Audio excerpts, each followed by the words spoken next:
இந்த காலத்தோட ட்ரெண்ட் என்னங்க? சோஷியல் மீடியால இருந்து டீ கடை வரைக்கும் நம்ம யார் வந்து இந்த நாட்டோட பெரிய தலைவர்கள் சொல்றோமோ, ஹிஸ்டாரிக்கல் லீடர் சொல்றோமோ, அவங்களே கொஸ்டின் கேட்கறது, அவங்களே கிரிட்டிசைஸ் பண்றது, அண்ட் அவங்களே மார்க் பண்றது. இல்ல காந்தில இருந்து அம்பேத்கர்ல இருந்து நேரு வரைக்கும் எல்லாரும் வந்துருவாங்க. சரி, அவங்க சரியா தப்பான்றதெல்லாம் அப்புறம். பட் அவங்களுக்கு ஒரு கனவு இருந்திருக்குல்ல, இந்தியாவை இந்த மாதிரி உருவாக்கணுன்ற ஒரு ட்ரீம் இருக்கு. ஸோ அவ்வளோ ஆஸ்பிரான பர்சனாலிட்டி தான் என்ன பண்றோம், கிரிட்டிசைஸ் பண்றோம்ல. சரி, பிலாசபிக்கலா பார்த்தா இந்த இந்தியாவை உருவாக்குன ஒரு லீடரை நம்ம வந்து குறை சொல்றோம்னா அதை எப்படி புரிஞ்சுக்கலாம்னா ஒரு ஆங்கிள். இந்த காலத்துல சில ப்ராப்ளம்ஸ் இருக்கு. அந்த பிரசன்ட் ப்ராப்ளமை நம்மளால சரி பண்ண முடியலன்னா என்ன பண்ணுவோம்? இதுக்கெல்லாம் காரணம் அவன் தாங்க. It is very easier to blame அதர்ஸ்ல. ஸோ பிரசன்ட்ல இருக்கிற ப்ராப்ளமை ஃபிக்ஸ் பண்ணாம இப்போ இல்லாத தலைவர்களை காரணம் காமிச்சு பிரச்சனையை அவங்க பக்கம் டைவர்ட் பண்றோம்ல. This is called as polarisation. தலைவர்களின் பேரை சொல்லி சொல்லி மாறி மாறி மக்கள் என்ன பண்ணுவாங்க, பிரிஞ்சு அடிச்சுப்பாங்க. இப்போ கடைசி வரைக்கும் பிரசன்ட் ப்ராப்ளமுக்கு தீர்வே கிடைக்காது. என்ன ரீசன்? எல்லா மக்களும் பிரிஞ்சிருக்காங்க, polarised. So what is the conclusion? ரெண்டே பாயிண்ட் தான். உங்களுக்கு இப்போ இருக்கிற வரலாறை திருப்பி எழுதணும். You want to rewrite our ஹிஸ்ட்ரினா அதுக்கு பண்ண வேண்டிய ஆக்ஷன் வேற. அவ்வளோ ஸ்ட்ராங் மைண்ட் செட் இல்லாதவங்க தான் நம்ம காலத்தில் இருக்கிற ரெஸ்பான்சிபிலிட்டில இருந்து எஸ்கேப் ஆகிறவங்க தான் பிரச்சனை தூக்கி பின்னாடி போட்டுருவாங்க. நம்மளால ஒன்றும் முடியாது, அது அவங்க பண்ண தப்பு, அவங்க பண்ண தப்புன்னு சொல்றோம்ல. அந்த லிஸ்ட் ரொம்ப பெருசு. அந்த லிஸ்ட்ல யாரும் ஜாயின் ஆயிட்டாங்கன்னா இந்தியாவோட முதல் பிரைம் மினிஸ்டர் நேருவே ஆட் பண்ணியாச்சு. ஸோ ரெண்டு முக்கியமான புக் நேரு பத்தியான 2 டிஃப்ரெண்ட் பெர்ஸ்பெக்டிவ் நீங்க தெரிஞ்சுக்கணும்னா இந்த 2 புக்கை படிக்கலாம். தி காட் ஹூ ஃபெயில்ட் புக் எழுதினது மாதவ் கோட்போல். ஸோ நேரு பத்தி மாதவ் என்ன பாயிண்ட் சொல்றாரு? ரொம்ப சிம்பிளா சொல்லிட்டார். நேருவோட எல்லா ஐடியாஸும் இந்தியா பத்தி அவர் யோசிக்கிறார்ல நேரு, அந்த எல்லா ஐடியாவே தப்பு. ஒரு 3 முக்கியமான idea. India is secular country, நேரோட ஐடியா செகுலரிசம் தப்பு. இந்தியாவில் எதுக்கு சோஷியலிசம்? எதுக்கு முஸ்லீம் மக்கள் கிட்ட மட்டும் ரொம்ப அன்பா நடந்துக்கிறீங்க, அப்பீஸ்ஃபுல்லா இருக்கீங்க, இது எப்படி செகுலரிசமா இருக்கும்? உங்களோட ஐடியாவே தப்பு. ஸோ இந்த பெர்ஸ்பெக்டிவ் பார்க்கணும்னா The God Who Failed book. அப்படியே ஆப்போசிட் இன்னொரு புக் நேருஸ் இந்தியா, ஆதித்ய முகர்ஜி. இவர் என்ன சொல்றாரு? இந்தியாவை நேரு இன்க்ளூசிவா மாத்த ஆசைப்பட்டார். எல்லாருக்குமான இந்தியாவை உருவாக்க ட்ரை பண்ணார். அதுக்கு ஒரே வழி செகுலரிசம். கவர்மெண்ட் எல்லா மதத்தையும் ஒரே மாதிரி தான் பார்க்கும். அண்ட் ஆல்சோ யார் வீக்கர் செக்ஷனோ மைனாரிட்டி பக்கம் நிற்கணும். இதுதான் நேரோட இந்தியா. இந்த காலகட்டத்தில் போலரைசேஷன் அதிகமாக இருக்கிற காலகட்டத்தில் இதுதான் முக்கியம். We need secularism.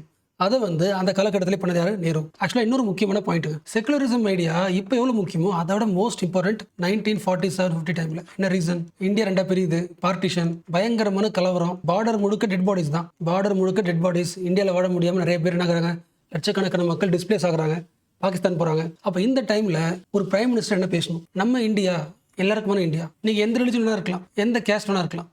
இந்த பாயிண்ட் வந்து ஆகஸ்ட் 16, 1947 ரெட் ஃபோர்ட்ல நேரு பேசினது. எந்த மதமாக இருந்தாலும் பரவாயில்ல, எந்த கேஸ்ட் இருந்தாலும் பரவாயில்ல, இந்தியாவில் எல்லாருக்கும் ஈக்குவல் சிட்டிசன்ஷிப் கிடைக்கும். லிங்க் பண்ண முடியல. பல லட்சம் மக்கள் இந்தியாவில் வாழறதுக்கு பயந்துக்கிட்டு அங்கே போறாங்க. அந்த மக்கள் யாரு? Muslims, minorities. அவங்கள சப்போர்ட் பண்ணணும், கலவரத்தை ஸ்டாப் பண்ணணும், நம்பிக்கை தரணும். சரி, நான் பார்க்கறது எல்லாமே மேக்ரோல பார்க்குறோம், ஓகேவா? ரியல் லைஃப்ல யோசிங்க. அண்ட் ரொம்ப முக்கியமா நம்ம பாயிண்ட் ஆஃப் வியூ யோசிக்க கூடாது. நமக்கு அப்படியே ஆப்போசிட் இருப்பாங்களே அவங்க பாயிண்ட் ஆஃப் வியூ யோசிக்கணும். ரொம்ப சிம்பிளா யோசிங்களேன். 1940s ஆல்மோஸ்ட் எல்லாருக்குமே மதவெறி அதிகமாக இருக்கிற காலகட்டம். அந்த டைம்ல ஒரு மைனாரிட்டி ஸ்டூடெண்ட், ஒரு பொண்ணு வச்சுக்கலாம், ஒரு கேர்ள் ஸ்கூலுக்கு போறாங்க வச்சுக்கலாம். ஸ்கூலுக்கு போகும்போது இந்தியாவோட நேஷனல் ஆந்தம் பாடிக்கிட்டு தன்னோட கையில இந்தியாவோட ஃபிளாக் வச்சுக்கிட்டு ஜாலியாக ஸ்கூலுக்கு போறாங்க வச்சுக்கலாம். யாரும் இவங்க? முஸ்லீம் கேர்ள். ஒரு முஸ்லீம் கேர்ள் அந்த காலகட்டத்தில் இந்தியாவோட ஃபிளாக் எடுத்துக்கிட்டு நேஷனல் ஆந்தம் பாடிக்கிட்டு ஸ்கூலுக்கு போறாங்க வச்சுக்கலாம். அவங்க ஒன்றும் தெரியாது இல்லை, பாகிஸ்தான் ஒன்று இருக்குது, அங்கதான் முஸ்லீம் போறாங்க, நம்ம முஸ்லீம் அவங்களுக்கு தெரியாது. நம்ம நேஷனல் ஆந்தமோட முக்கியமான கூறு என்னது? செகுலரிசம் தானே. எல்லாருக்கும் நாடு தானே அந்த வார்த்தை வரும். மேபி அந்த ஸ்கூல் போற வழியில ஒரு ஹிந்து இந்த பொண்ணை கூப்பிட்டு, இந்தியா வந்து செகுலர்லாம் கிடையாது, நீ செகுலரா இருக்கணும்னா நீ பாகிஸ்தானுக்கு போ, நடக்கும் தானே, நீ எதுக்கு இங்க இருக்கிற, உன் ஊர் பாகிஸ்தான் அப்படி சொல்றாங்க வச்சுக்கலாம். அதுக்கு ஒரு தாட் சொல்லும்ல.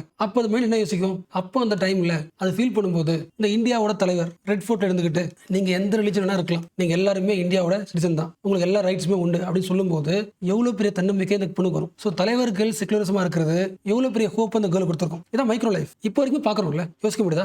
நேரு பேசுற அந்த ஒன் லைன் எத்தனை லட்ச மக்களோட லைஃபை மீனிங்ஃபுல் ஆகிருக்கும், எவ்வளவு ஹோப் கொடுத்துருக்கும் அந்த டைம்ல சொல்றேன். ஸோ அந்த காலகட்டத்தில் இந்தியாவை செகுலரிசம் பார்க்க வேண்டிய அவசியம் இப்போ இருக்கு. இன்னொரு முக்கியமான பாயிண்ட், செகுலரிசம் வழியாக இந்தியாவை ஒரு ஈக்குவல் ஸ்டேட்டா உருவாக்கிட்டார். இது யார் உருவாக்கல? பாகிஸ்தான் உருவாக்கல. பாகிஸ்தான் சொல்லிச்சு இது முஸ்லீம்களின் நாடுன்னு சொல்லிடுச்சு. First difference. அடுத்து ஃபியூச்சரிஸ்டிக். இந்தியாவை டெவலப் பண்ணணும்னா நீங்க எல்லாரும் ஃபாலோ பண்ண வேண்டியது scientific temper. So secularism okay, but scientific temper ஏன் முக்கியம்? நேருவோட மெயின் எய்ம் என்ன? சயின்டிபிக் டெம்பர்னால என்ன சொல்ல வராரு? ஆக்சுவலி பார்த்தா இது ரெண்டும் inter connected. Once again Nehru சொல்றது 1940s ரிலிஜியஸ் செப்பரேட்டிசம். இந்தியா ரெண்டா பிரிஞ்சதுக்கான மெயின் ரீசன் மக்களுக்கு ரேஷனல் திங்கிங் இல்ல, எல்லாத்தையும் பிளைண்டா என்ன பண்றோம், அக்செப்ட் பண்ணிக்கிறோம். அப்ப இந்தியன் கவர்மெண்ட் செகுலரிசமா இருக்கும், மக்கள் எப்படி இருக்கணும்? ஒவ்வொரு இண்டிவிஜுவலும் சயின்டிபிக் டெம்பரா இருக்கணும், சயின்டிபிக் திங்கிங் இருக்கணும். அந்த திங்கிங் நம்ம இம்ப்ரூவ் பண்ணலனா கலவரம் வந்துகிட்டே இருக்கும். அப்போ உங்களுக்கு யாராவது ஒரு விஷயம் சொல்றாங்கன்னா அந்த விஷயத்தை என்கொயரி பண்ணுங்க, எவிடன்ஸ் பேஸ்ட் திங்க் பண்ணுங்க. ரெண்டாவது மிகப்பெரிய ட்ரீம், இந்தியாவில் எல்லா சிட்டிசன்ஸும் சயின்டிபிக் திங்கிங்கோட தான் லைஃபை கொண்டு போகணுன்ற ஆசைப்பட்ட நேரு. ஸோ அது வந்து இப்போ வரைக்கும் யூஸ் ஆகுது. இப்போ இருக்கிற கவர்மெண்ட் என்ன சொல்றாங்க, எல்லாரும் கணேஷாவை ப்ரைடா பேசணும். என்ன ரீசன்? கணேஷ் அடி பிறந்தாரு, lord Ganesha through plastic surgery. அந்த காலத்துல சர்ஜரி கிடையாது. அப்ப இந்த விஷயத்த, கற்பனையான விஷயத்த உண்மை நம்புறோம்ல, பிளைண்டா நம்புறோம்ல, விச் மீன்ஸ் உங்களுக்கு என்ன இல்ல, சயின்டிபிக் திங்கிங் இல்ல, எவிடன்ஸ் பேஸ்ட் திங்கிங் இல்ல. அப்ப என்ன ஆகும், இந்தியாவில் செகுலரிசம் வேல்யூ ஆயிடும், குறைஞ்சிரும். இப்போ எந்த அளவுக்கு ரேஷனல் திங்கிங் இருக்கோ, சயின்டிபிக் திங்கிங் இருக்கோ, அந்த அளவுக்கு இந்தியாவில் இருக்கும், செகுலரிசம் இருக்கும். ரெண்டும் இன்டர் கனெக்டட். ஸோ இந்த சயின்டிபிக் திங்கிங்கோட அவுட்கம் தான், இன்ஃப்ராஸ்ட்ரக்சர் தான் ISRO, CSIR, atomic energy planning commission. யோசிக்க முடியல. உங்களுக்கு ஒரு இண்டிவிஜுவலுக்கு உண்மையான ஃப்ரீடம் எப்போ வரும்? When you will get true freedom. எப்போ உங்க தாட்ஸ் வந்து ஃப்ரீயா இருக்கும், ஃப்ரீடமா இருக்கோ, அப்பதான் உங்களுக்கு என்ன கிடைக்கும்? ட்ரூ ஃப்ரீடமே கிடைக்கும். True freedom means freedom of thoughts. Link பண்ண முடியுதா? உங்களோட முழு யோசனையும் உங்க கேஸ்டுக்குள்ளே சுத்திட்டு இருக்குன்னா, உங்க தாட்ஸும் ஃப்ரீ ஆகல, அப்போ நீங்களும் நாங்களே ஃப்ரீ ஆகல. உங்க ஃபுல் தாட்ஸும் உங்க ரிலிஜனுக்குள்ளே இருக்குன்னா, அப்போ நீங்க என்ன இருக்கீங்க?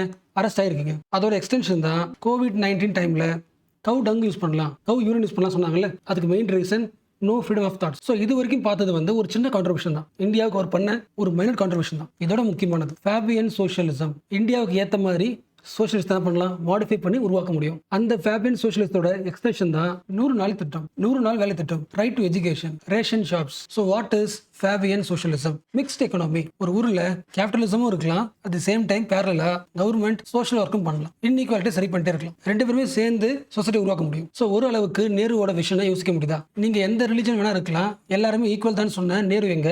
இந்த பர்டிகுலர் ரிலிஜன் இருந்தால் மட்டும்தான் ரிலிஜியஸ் பேஸ்ட் சிட்டிசன்ஷிப் ஆக்ட் கொண்டு வந்த இந்த கவர்மெண்ட் எங்க? லிங்க் பண்ண முடியல. சிட்டிசன்ஷிப் அவனோட ஆக்டோட மெயின் எய்ம் என்ன? இந்தியாவுக்குள்ள மைக்ரன்ஸா வரீங்க அப்படின்னா இந்த ரிலிஜன் இருந்தால் மட்டும்தான் உங்களுக்கு என்ன உண்டு? குடியுரிமை உண்டு. எல்லா ரிலிஜனும் ஒன்றுன்னு சொல்ற காலகட்டத்தில் இருந்து எங்க வந்திருக்கோம்? இந்த ரிலிஜனுக்கு மட்டும்தான் குடியுரிமை சொல்ற காலகட்டத்துக்கு வந்திருக்கும். அதை நம்ம என்ன பண்ணிட்டோம்? ப்ரொடெஸ்ட் பண்ணாம அக்செப்ட் பண்ணிக்கிறோம். அப்போ இந்த ஜென்ரேஷன் பீப்புள் தான் என்ன பண்றோம்? இந்த காலகட்டத்தை கிரிட்டிசைஸ் பண்றோம், நேருவை கிரிட்டிசைஸ் பண்றோம். கிரிட்டிசைஸ் பண்றது மட்டும் இல்லாம இவரோட எல்லா தாட்ஸையுமே என்சிஆர்டி புக்ல இருந்து தூக்குறாங்க. Completely vanished about Nehru's contribution in NCERT. இது ஒன்று. Indian Council of Historical Research. ஓகேவா? இந்தியாவோட 75th இண்டிபெண்டன்ஸ் போஸ்டர்ல நேரோட படத்தையே போடல. ஸோ இந்த சிச்சுவேஷன்ல இப்போ நீங்க தான் முடிவு பண்ணணும். ஸோ இதுக்கப்புறம் உங்களோட சாய்ஸ், எந்த மாதிரி இந்தியா உருவாக்கலாம்? ரிலிஜியன், கம்யூனலிசம், இதுதான் இந்தியாவோட கல்ச்சர். இந்த இந்தியாவை பார்க்கணுமா, இல்ல India is a modern scientific country? இந்த ரெண்டு ஐடென்டிட்டியில எதை சூஸ் பண்ண போறீங்க? நேரு சூஸ் பண்ணது மாடர்ன் சயின்டிபிக் இந்தியா. அவரை பொறுத்த வரைக்கும் communalism it is the fascism. ரிலிஜனை பேசுற, கம்யூனலிசம் பேசுற கவர்மெண்ட் கண்டிப்பா ஃபேசிசம் தான் இருக்கும். இது நேரோட பாயிண்ட் ஆஃப் வியூ.